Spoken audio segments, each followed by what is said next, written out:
Hello and welcome to the program. European Council President Donald Tusk paid a three-day official visit to Ukraine, which is commemorating the 5th anniversary of the Revolution of Dignity. His diplomatic schedule involved meetings with Ukraine's President Petro and Prime Minister Volodymyr Groysman. Now, Tusk spoke to the Ukrainian Parliament, where he commented on the revolution and the ongoing Russian aggression in eastern Ukraine. Joining us in the studio to discuss the outcomes of this visit is Andriy Veselovskyi, head of the Center for International Studies at Hennadii Udovenko Diplomatic Academy of Ukraine, Ambassador Extraordinary and Plenipotentiary of Ukraine. Hello and thank you for joining us. Good evening.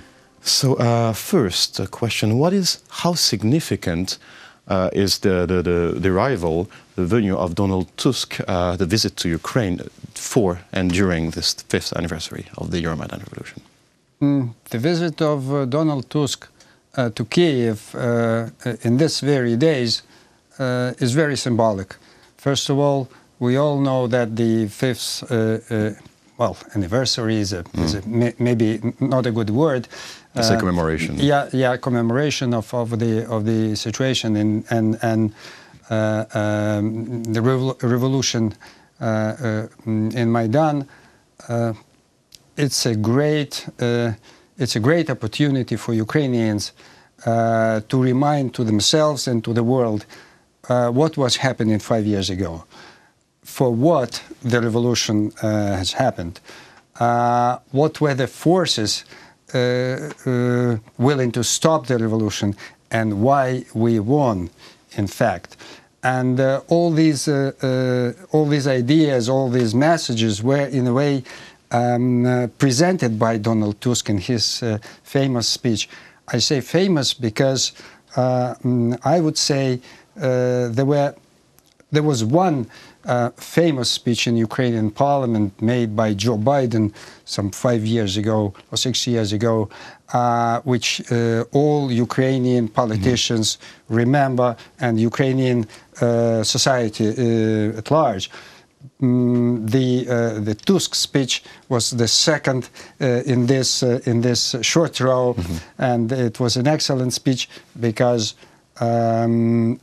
he managed to join two important signals.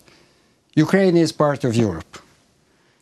Whoever opposed the idea that Ukraine is part of Europe opposes the idea of Europe itself.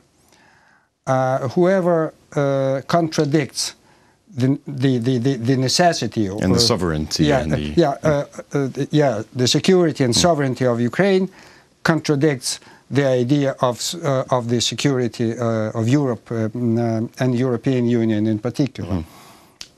From one side. From the other side, he reminded to Ukrainians that they are not only victors, they are the builders at the same time. There's a future, there's like in any case scenario, there's a future.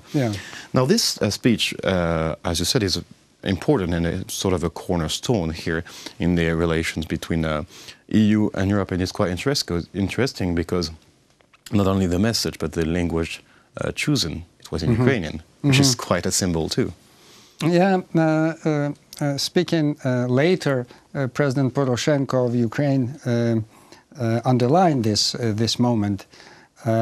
He told to the audience that, look, the President of the European Council coming to us in these very special days, speaking to us in our language, and he is from Poland. So, which is even more symbolic. Yes, it's even more symbolic. It is important also to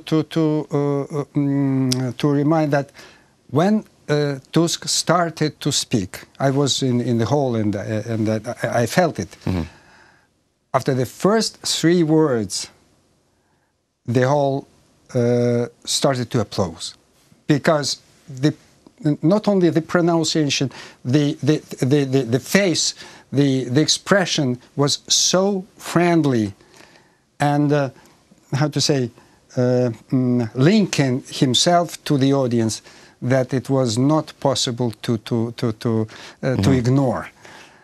So I also want to underline that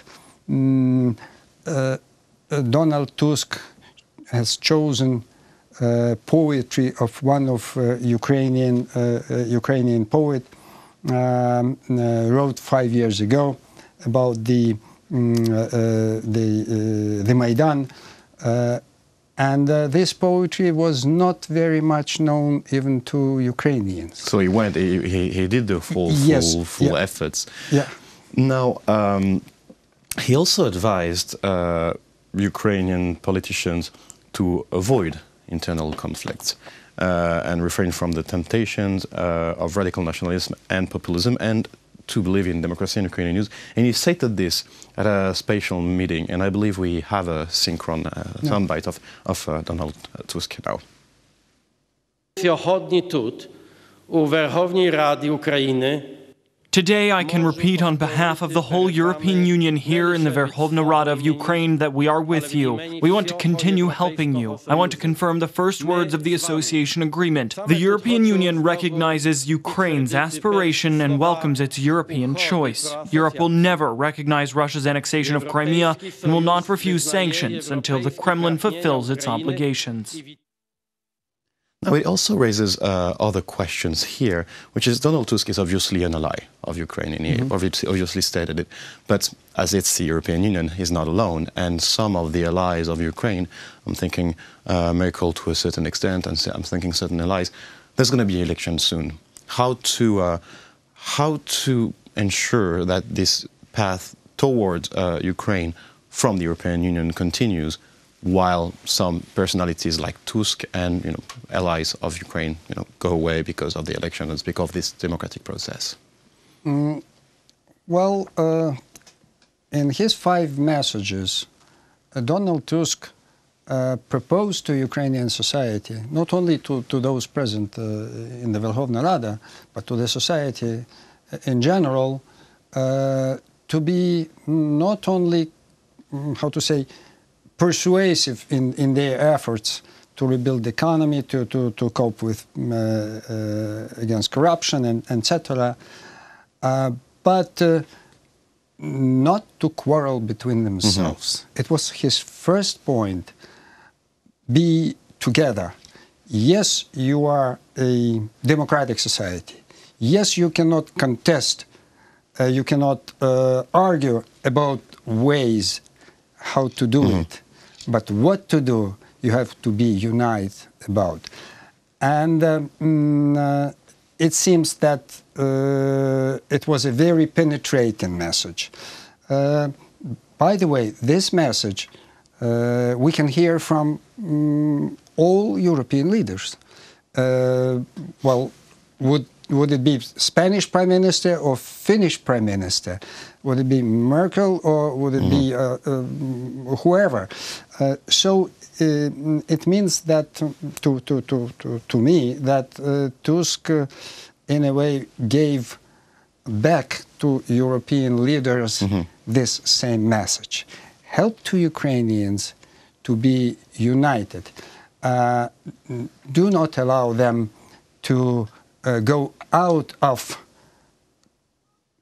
common goal, which is to build European state, to join European Union and to join NATO, as they proclaim, and as they just minted in their constitution. And now, Tusk, as I said before, is not the only European leader, important European leader. And some of the European leaders, I'm thinking Austria, I'm thinking Italy, I'm thinking, certain Mr. Orban too, who for business interests is close to Mr. Putin, also push for the lifting of sanctions. How to reconciliate, this top symbol, let's say, of Mr. Tusk, and meanwhile this kind of undermining process. We hear from that one or from the other one words about sanctions, about possibly lifting sanctions or to postpone or to reduce. But when it comes to voting in the European Council or in the European Commission, they all vote for. One of the reasons is that these two institutions, the European Commission and the European Council, cannot decide something important without the third organ, which is European Parliament.